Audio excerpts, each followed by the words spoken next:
Shalom, Bapak Ibu Saudara-saudari yang terkasih. Berjumpa kembali dengan saya, Veronica Yusia Sulistianingsi di BC Katolik Channel edisi hari Minggu 22 Januari 2023. Permenungan saya hari ini berjudul Pertobatan adalah Pilihan. Bacaan Injil hari ini diambil dari Injil Matius 4 ayat 12 sampai dengan 23 yang berbunyi demikian. Tetapi waktu Yesus mendengar bahwa Yohanes telah ditangkap, menyingkirlah ia ke Galilea. Ia meninggalkan Nazaret dan diam di Kapernaum di tepi danau di daerah Zebulon dan Naftali, supaya genaplah firman yang disampaikan oleh Nabi Yesaya. Tanah Zebulon dan tanah Naftali, jalan ke laut, daerah seberang sungai Yordan, Galilea, wilayah bangsa-bangsa lain. Bangsa yang diam dalam kegelapan telah melihat terang yang besar, dan bagi mereka yang diam di negeri yang dinaungi maut telah terbit terang. Sejak waktu itulah Yesus memberitakan, bertobatlah sebab kerajaan surga sudah dekat. Dan ketika Yesus sedang berjalan menyusur danau Galilea, ia melihat dua orang bersaudara, yaitu Simon yang disebut Petrus dan Andreas saudaranya. Mereka sedang menebarkan jala di danau sebab mereka penjala ikan. Yesus berkata kepada mereka, "Mari ikutlah aku dan kamu akan kujadikan penjala manusia."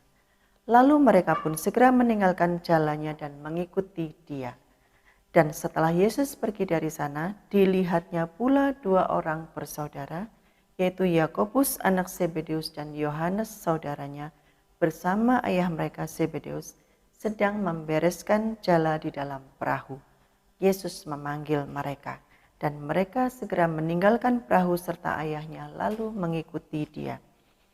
Yesus pun berkeliling di seluruh Galilea, ia mengajar dalam rumah-rumah ibadat dan memberitakan Injil Kerajaan Allah, serta melenyapkan segala penyakit dan kelemahan di antara bangsa itu.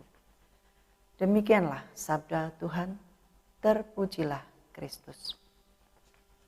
Bapak Ibu Saudara-saudari yang terkasih, dalam bacaan Injil hari ini kita dengar bahwa diceritakan Yesus berangkat ke Galilea dengan seruan pertobatan. Bertobatlah sebab kerajaan surga sudah dekat. Kalimat yang diserukan Yesus itu ditujukan kepada orang-orang Galilea, sebab ternyata masih banyak orang di sana yang hidup dalam kegelapan. Yesus sendiri tampil dan menyembuhkan banyak orang di sana agar supaya banyak orang menyadari bahwa Sang Terang sudah datang dan ada di tengah umat manusia. Yesus menginginkan agar supaya semua orang datang bertobat dan hidup sesuai pada jalur yang benar. Dalam kemahakuasaannya, Yesus datang ke dunia untuk menuntun kita yang masih hidup dalam kegelapan supaya hidup dalam terang. Tidak ada cara lain untuk dapat hidup dalam kebenaran dan terang selain lewat pertobatan. Pertobatanlah yang dapat menghantar kita hidup dalam terang cahaya Kristus serta dalam tuntunan Roh Kudus. Sikap pertobatan merupakan sikap yang sangat diinginkan oleh Allah. Dan ini dapat dimulai dari hal-hal yang kecil, misalnya dengan hidup sesuai aturan dan mengampuni orang lain dengan tulus hati. Dalam kehidupan ini selalu saja terjadi peperangan antara kebaikan dan keburukan, antara roh kebenaran dan roh yang menyesatkan. Satu-satunya pintu masuk kepada keselamatan adalah pertobatan yang dimulai dengan menerima Yesus sebagai Sang Terang dan Juru Selamat manusia. Oleh karena itu, sudah selayaknya kita mohon pertolongan kepada Yesus Tuhan kita untuk selalu dicurahkan Roh-Nya yang kudus, sehingga kita beroleh rahmat keselamatan agar kita tidak disesatkan oleh roh yang menyesatkan, tetapi dipimpin oleh roh kebenaran, karena roh kebenaran itu berasal dari Roh Allah sendiri. Bapak Ibu Saudara-saudari yang terkasih, Mengikut Tuhan memang memiliki konsekuensi dan komitmen yang kuat. Para murid meninggalkan segalanya demi mengikut Yesus. Meninggalkan segalanya menjadi tanda keseriusan para murid Yesus. Hendaknya kita pun demikian, bersedia untuk menerima konsekuensi dalam mengikut Yesus. Salah satunya adalah meninggalkan cara hidup yang lama yang menyimpang dari kehendaknya. Hidup adalah sebuah pilihan. Dalam kehidupan di zaman milenial ini, di mana semua serba canggih dengan kemajuan teknologi yang semakin pesat dalam perkembangannya, kita sering dihadapkan pada dua pilihan, yaitu pilihan untuk menjadi baik atau menjadi buruk. Seperti yang sering saya alami, diperhadapkan pada dua pilihan yang sulit antara kebaikan dan keburukan, kegelapan atau terang. Banyak sekali permasalahan hidup yang sudah saya alami. Sempat tergiur untuk memilih kehidupan duniawi dengan segala kemewahannya, dengan segala tawaran yang begitu menggiurkan, dengan iming-iming materi yang mudah didapat dengan cara yang instan. Salah satu contoh di sisi pekerjaan. Beberapa kali saya diiming-imingi materi yang berlimpah dengan segala janji-janji yang menggiurkan tentunya untuk bisa mendapatkannya. Lebih dari apa yang bisa saya dapatkan pada saat itu. Sebagai manusia biasa yang tentunya membutuhkan materi untuk kelangsungan hidup, tawaran ini sangat menggiurkan dan menggoda keimanan. Saya hanya berpikir, take it or leave it. Kalau saya ambil tawaran ini, saya berdosa. Tetapi secara duniawi, saya berlimpah materi. Kalau saya biarkan tawaran ini terlewat begitu saja, kok ya eman-eman gitu ya. Ini sungguh berkecamuk dalam hati saya. Saya bergumul dalam doa, memohon hikmat dari Tuhan. Apa yang harus saya lakukan? Dan keputusan apa yang harus saya ambil. Melalui bacaan-bacaan Injil yang saya renungkan, terutama saya diteguhkan dalam Matius 4 ayat 17 tentang pertobatan. Saya diajak untuk melihat dan merefleksikan dalam diri saya. Apakah saya dituntun oleh roh kebenaran atau roh yang menyesatkan? Saya terus berdoa dan memohon kepada Tuhan. Kiranya Tuhan selalu mencurahkan kepada saya Roh Kudus agar dengan roh yang berasal dari Allah saya tidak terbawa dalam kesesatan. Dengan roh itu juga saya dapat mengikuti dan mengakui bahwa Yesus berasal dari Allah. Pengakuan akan Yesus inilah yang memampukan saya untuk berjalan dalam terang Tuhan dan membawa terang Tuhan itu kepada sesama dan setiap orang yang saya jumpai. Bapak, Ibu, Saudara-saudara yang terkasih, semakin saya merenungkan firman-Nya, hati saya semakin tenang. Saya sungguh-sungguh merasa sangat terberkati.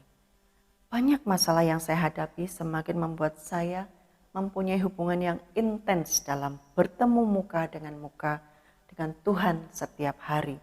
Berkomunikasi dengan Tuhan dalam segala hal dan memberikan kedaulatan penuh kepada Tuhan dalam segala hal untuk berkarya dalam hidup saya.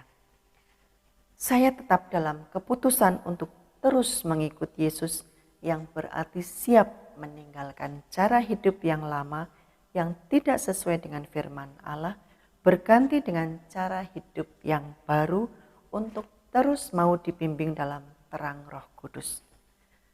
Sekalipun terkadang saya harus berjalan tertatih-tatih untuk tetap bisa survive hidup dalam situasi ekonomi yang tidak mudah. Bertahan dalam kondisi yang tidak selalu baik-baik saja. Menjadi semangat bagi saya untuk tetap berjalan bersama Tuhan. Pertobatan bagi saya adalah pilihan dan menjadi syarat mutlak untuk menjadi bagian kerajaan Allah dan kebenarannya. Dalam hal merespon kerajaan Allah yang sudah dekat, saya sudah tidak bisa lagi bersikap santai. selalu siap siaga, dan sikap ini berfungsi sebagai satu tindakan antisipasi terhadap hal-hal yang tidak saya duga. Menyadari bahwa saya tidak tahu persis lama lagi saya bisa bertahan hidup di dunia. Jangan sampai saya belum siap, tetapi waktu saya di dunia ini sudah habis. Oleh karena itu saya tidak mau lagi menunda-nunda undangan Yesus untuk bertobat. Karena ini adalah wujud kasih Yesus yang luar biasa dalam kehidupan saya. Apa yang bisa saya lakukan dalam menjalani masa pertobatan ini? Sebagai umat yang sudah menerima rahmat pertobatan dan rahmat pengampunan, saya mengapresiasikan hidup dalam pertobatan ini dengan menyambut panggilan Tuhan sebagai pewarta kabar sukacitanya melalui hidup menggereja dengan baik, terlibat dalam semangat pelayanan dan memiliki hati yang tulus untuk mendoakan mereka yang belum bertobat. Bagi Tuhan tidak ada yang kebetulan. Semua sudah masuk dalam rancangan kebaikan untuk kehidupan saya. Apa yang terlihat pahit bagi orang lain, saya rasakan sebagai sesuatu yang manis. Karena dari setiap peristiwa kepahitan yang saya alami, di situ Tuhan memberikan rahmat kesabaran, keikhlasan, dan kekuatan. Sehingga saya dimampukannya untuk bisa melewati masa-masa sulit. Tuhan izinkan saya menjadi kesaksian atas kebaikannya kepada setiap orang yang saya jumpai. Bapak, Ibu, Saudara-saudari yang terkasih, iri hati disertai kebencian telah menutupi hati dan pikiran seseorang. Biasanya disertai dengan perbuatan dengan tujuan menghancurkan orang yang dibencinya. Iri hati dan kebencian merupakan bagian dari kegelapan hati dan pikiran. Oleh sebab itu, dibutuhkan cahaya terang yang menyingkapkan kegelapan. Cahaya terang itu berupa pengampunan, belas kasihan, dan perbuatan kasih. Terang itu bercahaya di dalam kegelapan dan kegelapan itu tidak menguasainya. Terang yang sesungguhnya yang menerangi setiap hati orang yang percaya sudah dan datang ke dalam dunia. Bersediakah Bapak, Ibu, Saudara-saudari dan saya menjadi terang bagi orang-orang di sekitar kita? Mari kita bersama-sama secara aktif bekerja sama dengan Tuhan, membiarkan Tuhan memegang kendali yang berarti berjalan bersama dengan Tuhan dimanapun kita berada. Tuhan menghendaki kita untuk bisa memancarkan kasih-Nya. Setiap peristiwa yang membuat kita kini berada dalam sebuah tempat tertentu, mestinya dapat kita pahami bahwa disitulah Tuhan menghendaki kita berada. Bahkan lebih dari itu, di tempat itulah Tuhan menghendaki kita juga menjadi saksinya, memancarkan terang kasih Kristus. Terpujilah Allah selama-lamanya. Demikian permenungan dan sharing yang bisa saya bagikan, kiranya menjadi berkat bagi kita semua. Sampai berjumpa kembali pada edisi berikutnya di BJ Katolik Channel. Berkah dalam